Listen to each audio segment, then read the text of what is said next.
Hello guys, hi everyone, this is Jesse Blue TV of course. Nandito lang po ako ngayon dahil gusto ko pong ipresenta sa inyo ang aking mga Christmas cactus guys. Dahil for this year or for this season, namumulaklak na po siya for the second time. Kaya po ako sobrang happy, sobrang excited kada papasok po ako dito sa trabaho ko. Dahil katabi ko lang siya dito. So guys, ito na nga po aking Christmas cactus. Ito yung fuchsia pink ang kulay. Ito naman yung red orange guys.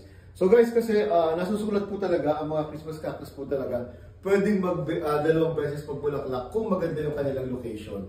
So, ngayong mga panahon na ito, maganda po talaga ang location niya dito sa ating trabaho. Kasi meron siyang ambient light na ibinibigay mula from the outside.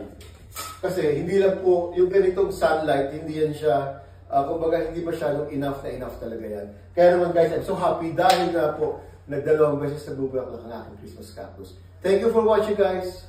See you again in my next vlog.